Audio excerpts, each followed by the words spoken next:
Alright, hi YouTubers.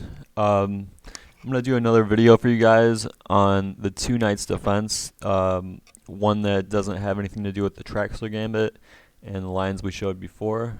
In this video, I'm gonna try to make it a little bit better for you guys. I know in the last one the audio on the microphone was pretty low. So this time I'm gonna try to make it at a higher volume for you guys if I can. And the game that we're going to analyze is one that was played in 1998 between Rogers and Wang Chicheng in Singapore. And I chose this game because it shows a nice way to play for black in the Scotch Gambit. Now, in this game, the move d4 was played, the Scotch move order, with bishop c4 coming on move 4. Now, they can also play bishop c4 in this position on move 3, and we would just go in to this move order, and d4 can be played on move 4, followed by e5, and you'll see there'll be a quick transposition to what's called the modern attack in the Italian game. Now, that's pretty much the same as the Scotch Gambit, and that's what the move order was in the game. And in this position, this is actually a line that I recommend for white, where black can either move the knight or they can play d5. You'll see knight g4 a lot online because knight g4 is kind of one of the more obvious moves. d5 is best, but not maybe obvious to the naked eye. Knight e4, you'll see that also. That's likely to transpose to the main lines. But d5 is supposed to be the theoretical best move. d5 is what is played in this game, and bishop b5 was played. This is all the main line still. Knight e4 and knight takes on d4. So this is like the Tabia position of the Scotch Gambit, which if you play this for white, you'll get this a lot. If you play the two knights defense, you'll get this position for black a lot. And in my case, since I'm recommending these lines for both colors, this is a very important position to understand for both sides. And bishop d7, I think, is the old main line. I think that's still considered what the main line is, bishop d7 in this position. But bishop c5, I believe to be a little bit better. And gets a little bit more, it gets a little sharper also. Castle, that's what Rogers played in this game, and he was successful with this. And it's a logical move because, well, since this knight is pinned, this knight only needs one defender, clearly. Second thing is that, he just gets castling out of the way first. And there's no real need to take on c6 with either piece until black either castles or gets out of the pin with bishop d7. So castling was fine in this position. I would have recommended bishop e3, and we'll look at that. We're going to look at that bishop e3 line in the next game. But in this game, we're going to look at castles. But just to be clear about it, I would recommend white to play bishop e3. And black castled, which is a good move. And it's kind of it's gambiting back a pawn. So white played a gambit, the Scotch Gambit, and black found a way to re-gambit the pawn, offer white back the pawn in a tactically advantageous situation. And white took with the bishop, but I want to look at what happens if white would have taken with the knight instead. Okay, well, black would retake, and then bishop takes on c6, bishop a6, which is an important move to find at counterattack against white's rook while black's rook's being attacked. So if white takes the rook, black could take the rook, right? King takes on f1. Well, what if white played bishop e3? We just take that, right? F takes, bishop takes on g2. Great move. And of course, the king can't really take the bishop because of queen g5. Black's just winning in that position. So, well, let's go back to king takes f1. Queen h4 here. And black is just better in this position. So we'll go back to bishop. We'll go back to the main game here, where the bishop took, and then the knight took. And it might have been a little bit risky to take with this knight, but white was already kind of committed, and that pawn was hanging there. So we'll see what happens here. We'll see if this is going to work for white. Queen d7 was played in the game.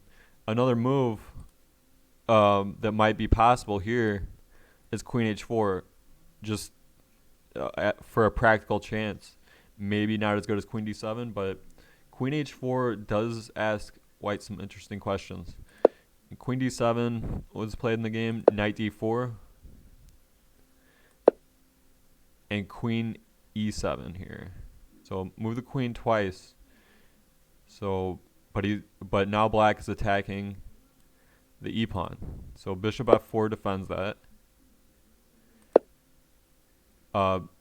F6 was played in the game, which is a good move. Really, black wants the F file open and wants to open lines because, like I was saying before, black gambited back the pawn and now is ahead in development. So black is seeking open lines to better attack white, specifically on the king side. So after f6, bishop e3, which is kind of an odd looking move. Bishop e3. Why did the bishop move back? And black takes the pawn on e5. Actually better than taking on e5 from an opening standpoint is bishop b7. There's no need to open the f file right away. Bishop b7. And if white takes, for example, we take back with the rook e1. If white foolishly played like knight d2 here, we just take on f2. Surprise, surprise. Bishop takes. Rook takes. Rook takes. Bishop takes here. Black is better in that position. And so after rook e1, we would just double rooks, knight c3. Again, if knight d2, rook takes f2 this time. Bishop takes f2. Knight takes f2. Rook takes e7. The in-between move, we don't take the rook right away. We take the queen, of course, and take the rook. All right. Black is much better, clearly, in that position. So in the going back to the main game after f takes, right? Knight c6, attacking the queen, and queen d6 was played.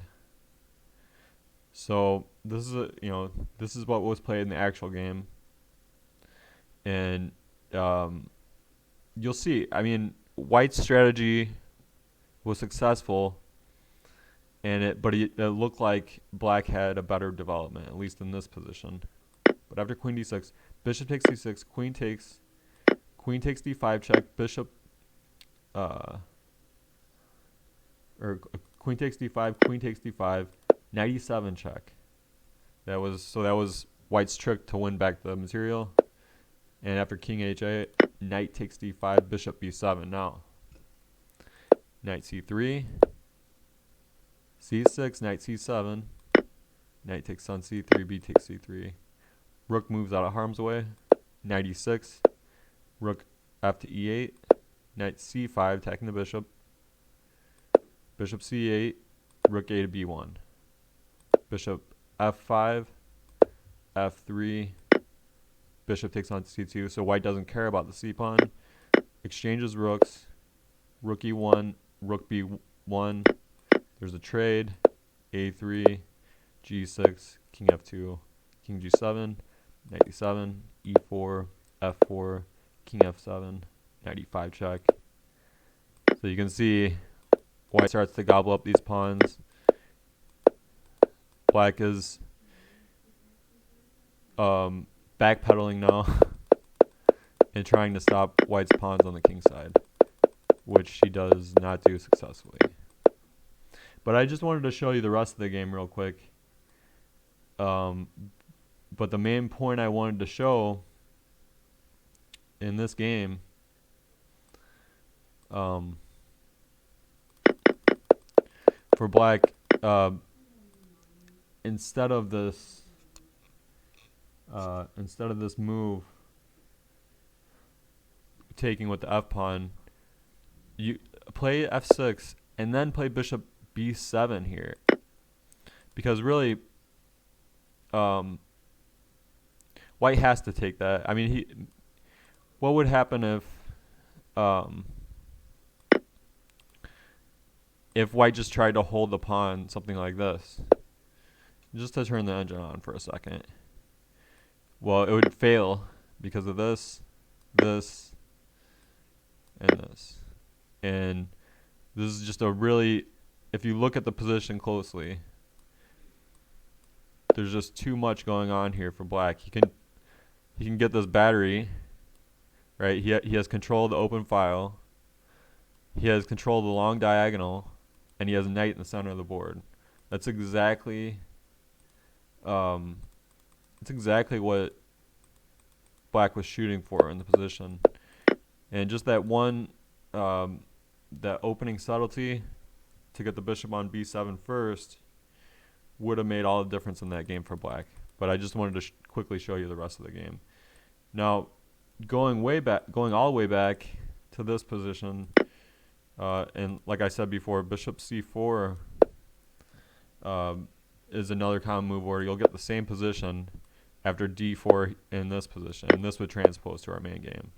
So the other move I want to look at after we study d4 is d3 in this position, and I want to look at what if white plays a slow Italian game and plays a game strategically closer to the Ruy Lopez, and that will be the last chapter of the two knights defense, and then we can move on to other openings.